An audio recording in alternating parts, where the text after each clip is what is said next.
بسم اللہ الرحمن الرحیم۔ شروع کرتی ہوں اللہ کے نام سے جو بڑا مہربان اور نہایت رحم کرنے والا ہے۔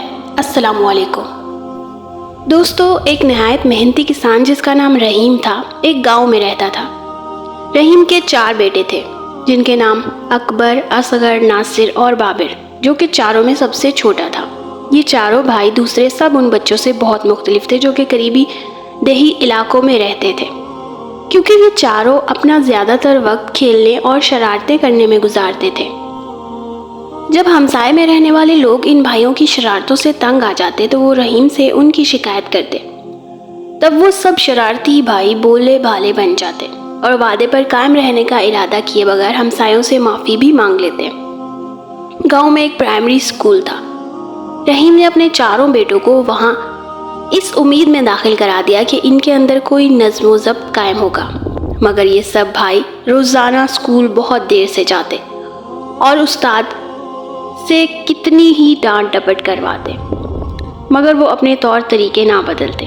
رحیم بہت ہی رحم دل انسان تھا اور اس نے کبھی اپنے بیٹوں کے ساتھ سخت کلامی نہیں کی تھی، بلکہ وہ ان کے پاس بیٹھ جاتا اور ان کو دلائل دے کر سمجھانے کی کوشش کرتا۔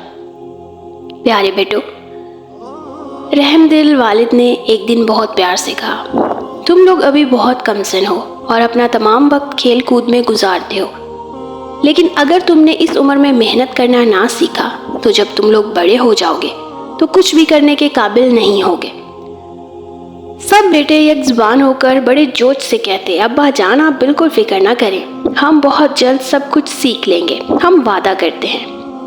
لیکن جیسے ہی ان کے والد انہیں ایک اور موقع دینے کے لیے راضی ہوتے تو چاروں بھائی اپنا وعدہ فوراً بھول جاتے اور جلد ہی اپنے پرانے طور طریقوں پر اتر آتے، اور وہ جدھر بھی نکل جاتے شرارتیں کرتے، تباہی اور بربادی ڈھاتے نظر آتے۔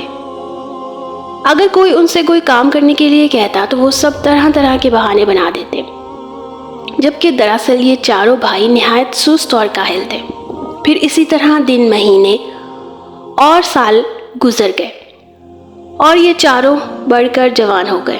انہوں نے پڑھنا لکھنا بالکل نہ سیکھا اور نہ ہی انہوں نے کھیت پر کوئی کام والد کی مدد کے لیے کیا۔ وہ ہمیشہ ایک دوسرے کو اپنی من گھڑت فضول باتوں اور مشکلات کے الزام دیتے رہے، اور ان میں سے کسی ایک نے بھی ایک دفعہ بھی اپنے برے طور طریقے کے لیے اپنی ذمہ داری قبول نہیں کی۔ آخر رحیم ایک ضعیف اور بوڑھا آدمی ہو گیا، مگر وہ پھر بھی کھیت پر سارا دن خود اکیلا ہی کام کرنے پر مجبور تھا۔ یہ کام ایک بوڑھے آدمی کے لیے بہت محنت کا تھا اور رحیم کو وہ دن بہت مشکل لگنے لگے تھے۔ فصل کی پیداوار میں بھی کمی آ گئی اور اس کے ساتھ ہی اس دولت میں بھی جو کہ وہ فصل کو منڈی میں بیچ کر حاصل کر سکتا تھا۔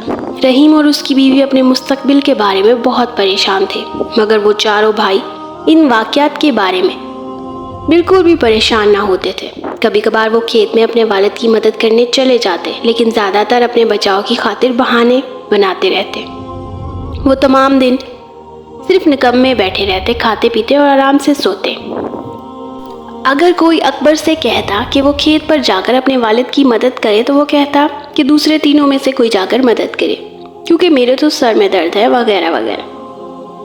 اسی طرح ہر ایک بھائی کو جب بھی کوئی کسی کام کرنے کو کہتا تو وہ اسی قسم کا بہانہ بنا دیتا، اور ان میں سے ہر ایک اپنے دوسرے بھائیوں میں سے کسی کو وہ کام کرنے کے لیے پیش کر دیتا۔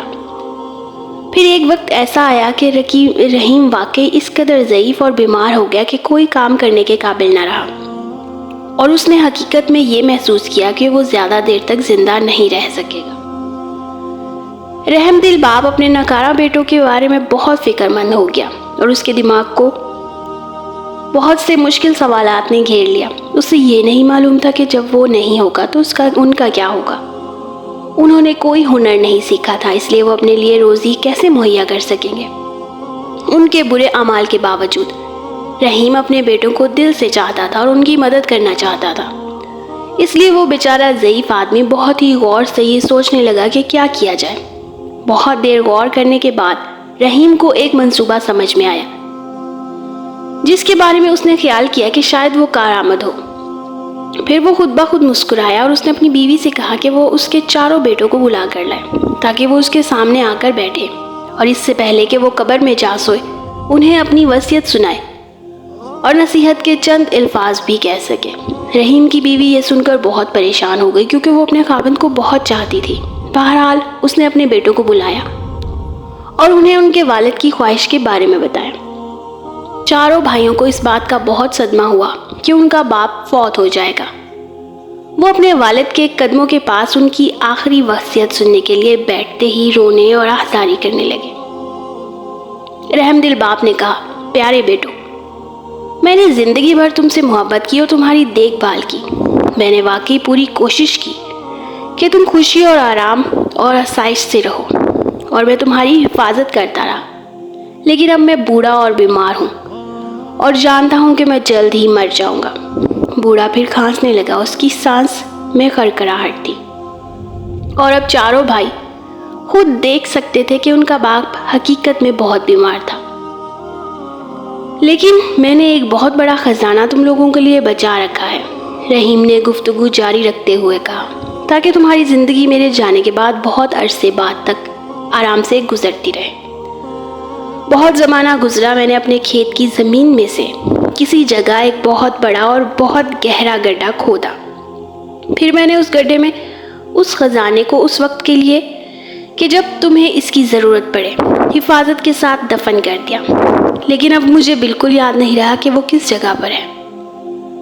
چاروں بھائی ایک دوسرے کی طرف تعجب سے دیکھنے لگے، لیکن وہ اپنے باپ کے خزانے کے تصور سے کافی خوش نظر آ رہے تھے۔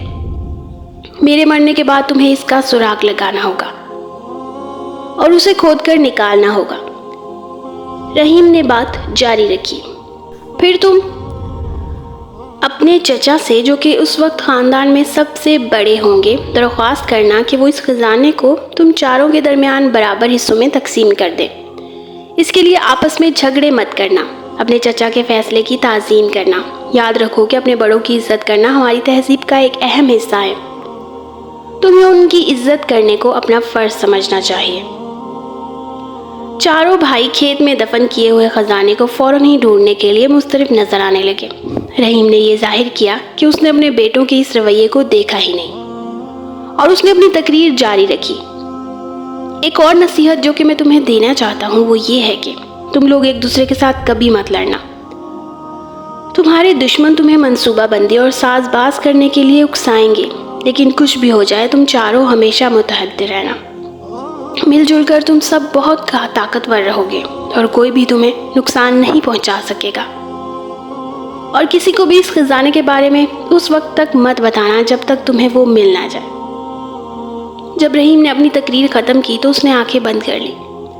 پھر وہ جلد ہی فوت ہو گیا۔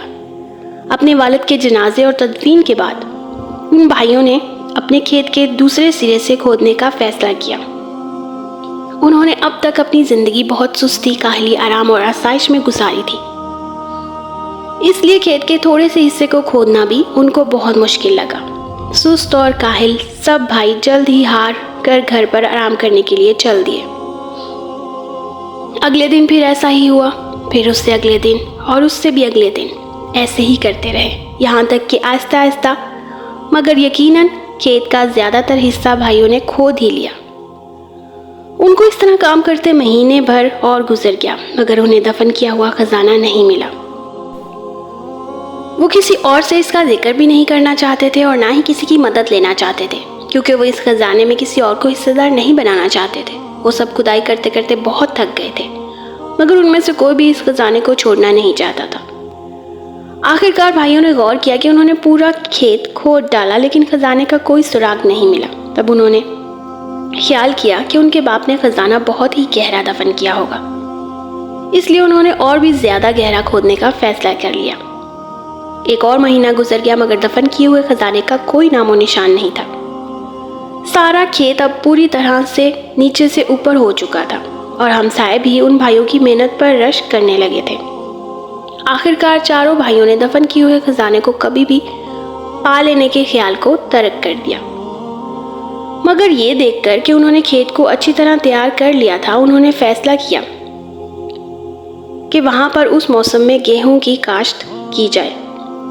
جب فصل کاٹنے کا زمانہ آیا تو اس کھیت میں بہت اعلیٰ درجے کا اور بہت مقدار میں گندم پیدا ہوا۔ جس کو وہ سب بھائی منڈی میں لے گئے اور اسے ہزاروں روپوں میں فروخت کر دیا۔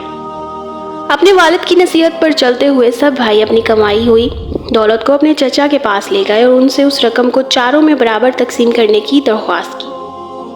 ان کے چچا چاروں بھائیوں پر فخر کرنے لگے اور بولے، شاباش میرے بھتیجوں، تم نے آخرکار یہ ثابت کر دیا کہ تم میرے محنتی بھائی رحیم کے بیٹے ہو۔ یہ کھیت جو میرا بھائی تمہارے لیے چھوڑ گیا ہے وہ خود ہی ایک خزانہ ہے۔ اگر تم اسی طرح محنت کرتے رہو گے تو تم اس کا ہمیشہ انعام پاتے رہو گے۔ اگلے سال چاروں بھائیوں نے محنت کر کے پھر گندم کی کاشت کی۔ اس دفعہ پیداوار پہلے سے بھی بڑھ کر ہوئی، اور جب انہوں نے یہ گندم منڈی میں فروخت کی تو انہوں نے پہلے سے بہت زیادہ رقم کمائی۔ کچھ سال تک اسی طرح کام کرنے کے بعد چاروں بھائی کافی امیر ہو گئے اور اپنے کام میں بھی خوش رہنے لگے۔ آخرکار یہ واضح ہو گیا کہ اب اکبر، اصغر، ناصر اور بابر نے دفن کیے ہوئے خزانے کے معمے کو حل کر لیا کہ اصل خزانہ تو محنت اور ترتیبی نظام کا صلہ ہے۔ چاروں بھائی اپنے والد کی ہوشیاری اور دوربینی پر فخر کرتے تھے، کیونکہ صرف وہی تھا کہ جس نے ان کو محنت، نظم و ضبط، اتحاد اور اپنے بڑوں کی تعظیم کی فضیلت کا سبق دیا تھا۔ جی تو دوستو، امید کرتی ہوں کہ یہ اسٹوری سے آپ نے کچھ نہ کچھ سبق ضرور سیکھا ہوگا۔ اسٹوری پسند آئی ہو تو ویڈیو کو لائک ضرور کریں، اور اگر میرے چینل کو سبسکرائب نہیں کیا تو جلدی سے میرے چینل کو سبسکرائب کر لیں تاکہ ان فیوچر میں بھی آپ کو اس طرح کی سبق آموز ویڈیوز دیکھنے کو ملتی رہیں۔ جزاک اللہ۔